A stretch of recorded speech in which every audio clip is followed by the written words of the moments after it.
पुत्र के वध से कुपित जगदम्बा का अनेक शक्तियों को उत्पन्न करना और उनके द्वारा प्रलय मचाया जाना, देवताओं और ऋषियों का सत्वन द्वारा पार्वती को प्रसन्न करना, शिव जी के आज्ञानुसार हाथी का सिर लाया जाना और उसे गणेश के धड़ से जोड़कर उन्हें जीवित करना। नारद जी बोले, हे ब्राह्मण, हे महाप्राज्ञ, अब आप मुझे बताइए कि संपूर्ण समाचार सुन लेने पर महादेवी ने क्या किया, उसे ठीक ठीक सुनना चाहता हूँ। ब्रह्मा जी बोले, हे मुनिश्रेष्ठ, उसके बाद जगदम्बा का जो चरित्र हुआ उसे अब मैं संपूर्ण रूप से कह रहा हूँ, सुनिए। गणाधीप उस गणेश के मार दिए जाने पर शिवजी के गणों ने मृदंग एवं पटह बजाए तथा महान उत्सव किया।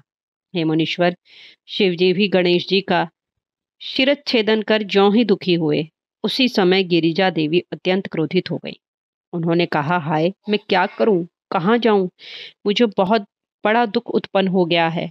इसके मरने से तो मुझे बड़ा कलेश हुआ, वह दुख किस प्रकार से दूर हो सकता है।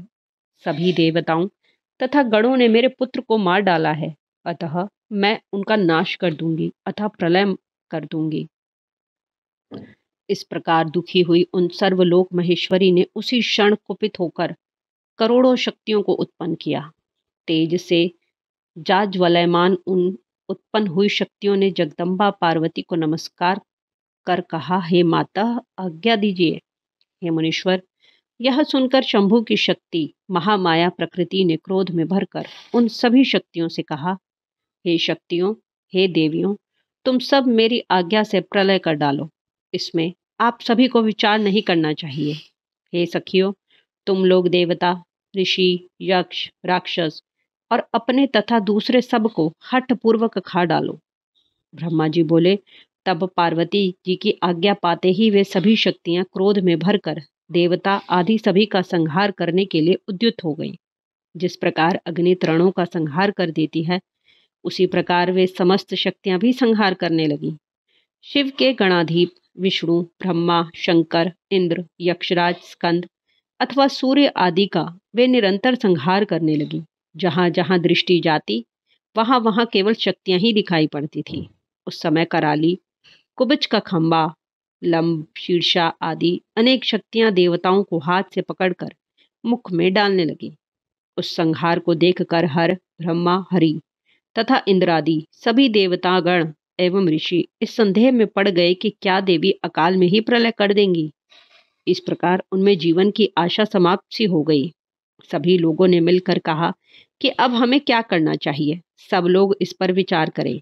इस प्रकार परस्पर विचार करते हुए वे कहने लगे, यदि गिरिजा देवी प्रसन्न हो जाएं, तो शांति हो सकती है, अन्यथा करोड़ों उपायों से भी शांति संभव नहीं है। अनेक प्रकार की लीलाओं को करने में प्रवीण शिवजी भी सबको मोहित करते हुए लौकिक गति का आश्रय लेकर दुख में पड़ गए। किंतु सभी देवताओं की कमर उस समय टूट गई जब पार्वती के पास जाने का प्रश्न उठा। उन्होंने सोचा कि पार्वती साक्षात क्रोध की मूर्ति हैं, कोई भी उनके सामने जाने का साहस नहीं कर सकता है। हे मुने, उस समय देवता, दानवगण, दिक्पाल, यक्ष, किन्नर, मुनि, विष्णु, ब्रह्मा एवं महाप्रभु शंकर आदि तथा अपना पराया कोई भी गिरिजा के सामने खड़ा होने में समर्थ नहीं हुआ। सभी ओर से पार्वती के जलते हुए उस दाहक तेज को देखकर सभी लोग दूर खड़े हो गए। हे मुने, उसी समय दिव्य दर्शन वाले आप नारद देवगणों को सुखी करने वहां पहुंच गए। पास आकर मुझ ब्रह्मा, विष्णु तथा शंकर को प्रणाम कर सबके साथ मिलकर आप कहने लगे कि सोच विचार कर ही कोई काम करना चाहिए। उसके बाद सभी देवताओं ने अपना महात्मा के साथ मंत्रणा की कि इस दुख की शांति किस प्रकार होगी। इसके बाद उन्होंने कहा, जब तक गिरिजा देवी कृपा नहीं करेंगी तब तक दुख की शांति संभव नहीं है। इसमें कोई विचार नहीं करना चाहिए। उसके बाद सभी ऋषि आपको साथ लेकर पार्वती के पास गए और क्रोध शांत करने के लिए शिवा को प्रसन्न करने लगे। सभी ने बारंबार प्रणाम किया और अनेक स्तोत्रों से स्तुति करके उन्हें प्रसन्न करते हुए देवगणों की आज्ञा से प्रेम पूर्वक कहा, हे जगदम्ब, आपको नमस्कार है, आप शिवा को नमस्कार है, आप चंडिका को नमस्कार है, आप कल्याणी को नमस्कार है। हे अम्ब, आप ही आदि शक्ति हैं, आप ही सर्वदा सृष्टि करने वाली, पालन करने वाली, तथा प्रलय करने वाली शक्ति हैं। हे देवेशी, आप प्रसन्न हो, शांति कीजिए, आपको नमस्कार है। हे देवी, आपके क्रोध से सारा त्रिलोक्य विकल हो रहा है। ब्रह्मा जी बोले, इस प्रकार आप सभी ऋषियों ने मिलकर पराम्बा की स्तुति की। तब भी क्रोधपूर्ण दृष्टि से उनकी ओर देखती हुई उन शिवा ने कुछ भी नहीं कहा। पुनः सभी ऋषियों ने उनके चरण कमल को नमस्कार कर परम भक्ति से हाथ जोड़कर धीरे से शिवा से कहा, हे देवी, क्षमा कीजिए, क्षमा कीजिए, इस समय प्रलय होना चाहता है। हे अंबिके, आपके स्वामी यहीं पर स्थित हैं। देखिए, देखिए, हम कौन हैं? ये ब्रह्मा, विष्णु आदि देवता कौन हैं? वस्तुतः हम सब आपकी प्रजाएं हैं और हाथ जोड़कर खड़े हैं। हे परमेश्वरी, हम सभी का अपराध क्षमा कीजिए। हे शिवे, सभी लोग व्याकुल हैं, अतः इनकी शांति कीजिए। ब्रह्मा जी बोले, ऐसा कहकर सभी ऋषिगण अत्यंत दीनता से व्याकुल हो अंबिका के सामने हाथ जोड़े खड़े रहे।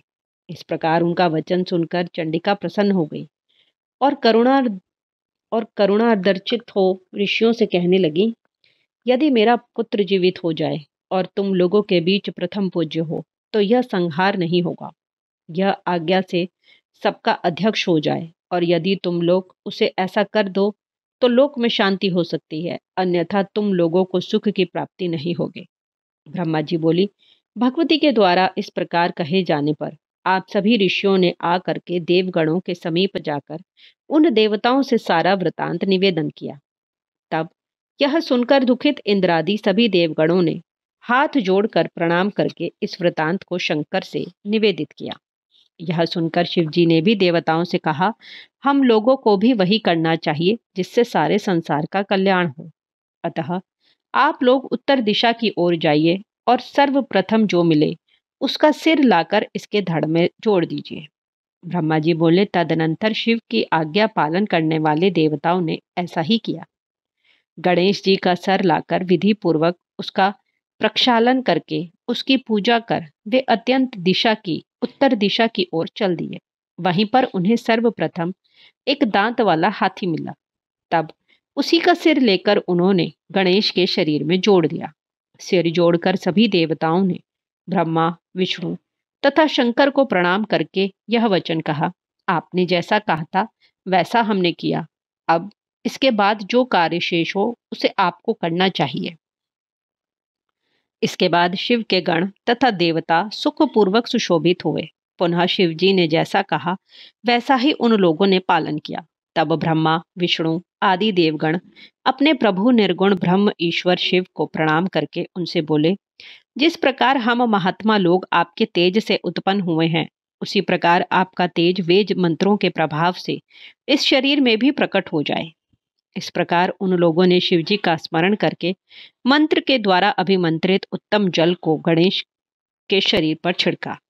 उस जल के स्पर्श मात्र से ही वह बालक शिवजी की इच्छा से चेतना युक्त हो जीवित हो गया और सोए हुए की भांति उठ बैठा। वह सुभग, अत्यंत सुंदर, हाथी के मुख वाला, लाल वर्ण वाला, प्रसन्न मुखमंडल वाला, अत्यंत तेजस्वी तथा मनोहर आकृति वाला था।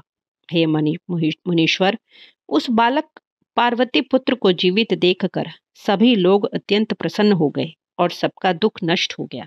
इसके बाद हर्ष से युक्त सभी लोगों ने देवी को उसे दिखाया और अपने पुत्र को जीवित देखकर देवी अत्यंत प्रसन्न हुई। इस प्रकार श्री शिव महापुराण के अंतर्गत द्वितीय रुद्र संहिता के चतुर्थ कुमार खंड में गणेश जी वन वर्णन नामक 17वां अध्याय पूर्ण हुआ।